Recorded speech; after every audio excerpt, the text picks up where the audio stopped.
स्वागत है आप सबको हमारे चैनल आध्यात्मिक रहस्य में। हमारे साथ इस रामायण की यात्रा में जुड़ने के लिए बहुत बहुत धन्यवाद। अगर आप पहली बार हमारे चैनल पे आए हो तो प्लीज चैनल को सब्सक्राइब जरूर करें। तो चलिए शुरू करते हैं। बालकांड 43वां सर्ग। भगीरथ की तपस्या से संतुष्ट हुए भगवान शंकर का गंगा को अपने सिर पर धारण करके बिंदु सरोवर में छोड़ना और उनका 7 धाराओं में विभक्त हो भगीरथ के साथ जाकर उनके पितरों का उद्धार करना। श्री राम देवादिदेव ब्रह्मा जी के चले जाने पर राजा भगीरथ पृथ्वी पर केवल अंगूठे के अर्घ भाग को टिकाए हुए खड़े हो 1 वर्ष तक भगवान शंकर की उपासना में लगे रहे। वर्ष पूरा होने पर सर्वलोक वंदित उमा वल्लभ भगवान पशुपति ने प्रकट होकर राजा से इस प्रकार कहा, नरश्रेष्ठ, मैं तुम पर बहुत प्रसन्न हूं। तुम्हारा प्रिय कार्य अवश्य करूंगा। मैं गिरिराज कुमारी गंगा देवी को अपने मस्तक पर धारण करूंगा। श्री राम शंकर जी की स्वीकृति मिल जाने पर हिमालय की ज्येष्ठ पुत्री गंगा जी, जिनके चरणों में सारा संसार मस्तक झुकाता है, बहुत बड़ा रूप धारण करके अपने बेग को दुस्सह बनाकर आकाश से भगवान शंकर के शोभायमान मस्तक पर गिरी। उस समय परम दूरधर गंगा देवी ने यह सोचा था कि मैं अपने प्रखर प्रभाव के साथ शंकर जी को लिए दिए पाताल में घुस जाऊंगी। उनके इस अहंकार को जानकर त्रिनेत्रधारी भगवान हर कुपित हो उठे और उन्होंने उस समय गंगा को अदृश्य कर देने का विचार किया। पुण्य स्वरूपा गंगा भगवान रुद्र के पवित्र मस्तक पर गिरी। उनका वो मस्तक जटामंडली रूपी गुफा से सुशोभित हिमालय के समान जान पड़ता था। उस पर गिरकर विशेष प्रयत्न करने पर भी किसी तरह वह पृथ्वी पर ना जा सकी। भगवान शिव के जटा जाल में उलझकर किनारे आकर भी गंगा देवी वहां से निकलने का मार्ग न पा सकी और बहुत वर्षों तक उस जटा जूट में ही भटकती रही।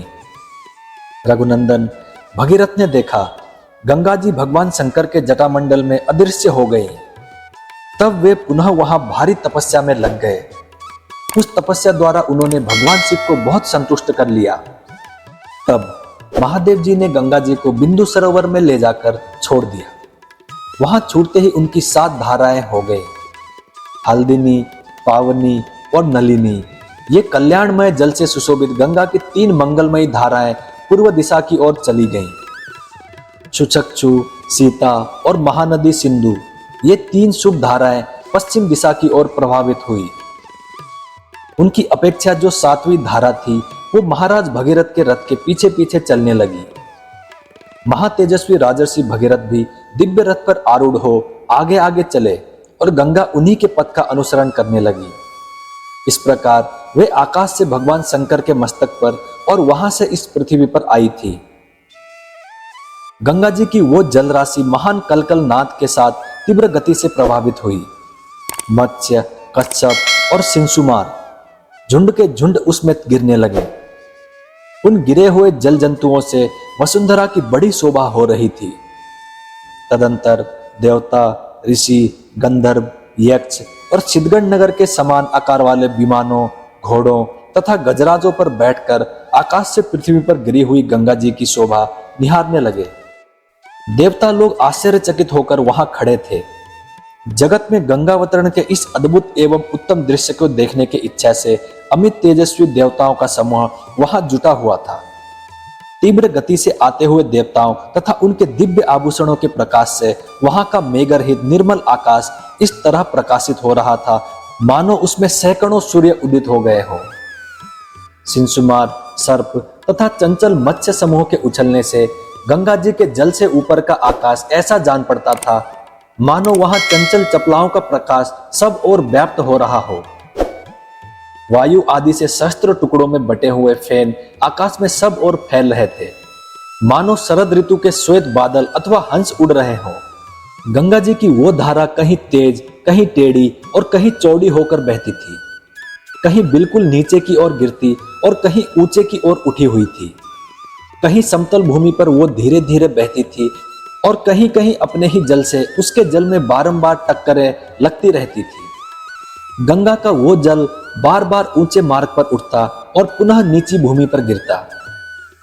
आकाश से भगवान शंकर के मस्तक पर तथा वहां से फिर पृथ्वी पर गिरा हुआ वह निर्मल एवं पवित्र गंगा जल उस समय बड़ी शोभा पा रहा था।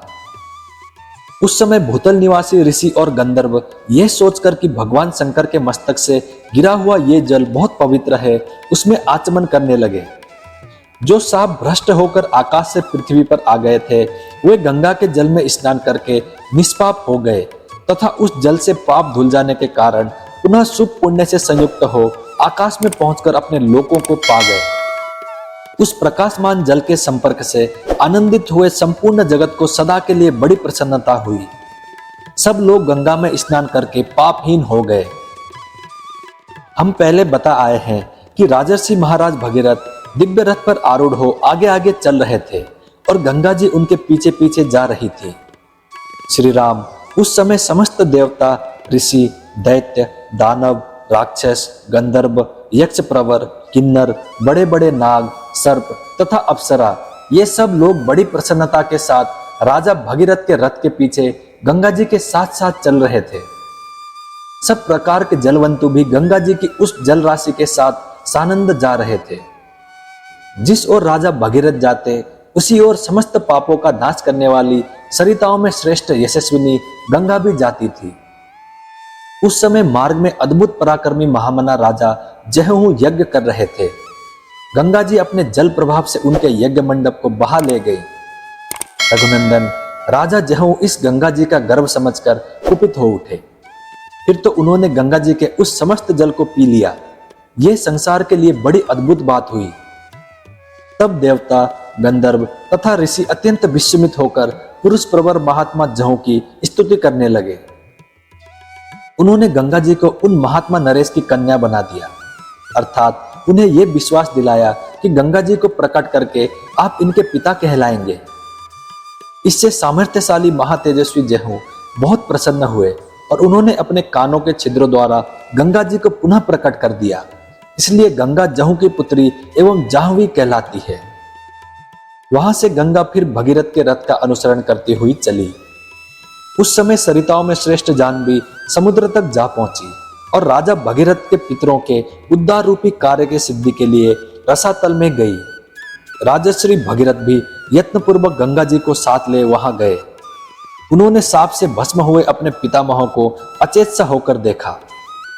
रघुकुल के श्रेष्ठ वीर तदंतर गंगा के उस उत्तम जल ने सगर पुत्रों की उस भस्म राशि को आप्लावित कर दिया और वे भी सभी राजकुमार निष्पाप होकर स्वर्ग में पहुंच गए। इस प्रकार श्री वाल्मीकि निर्मित आर्ष रामायण आदि काव्य के बाल कांड में 43वां सर्ग पूरा हुआ। मैं उम्मीद करता हूं श्री राम जी आपकी सारी मनोकामनाएं पूरी करें। जय श्री राम, जय हनुमान। अब मिलते हैं अगली वीडियो में।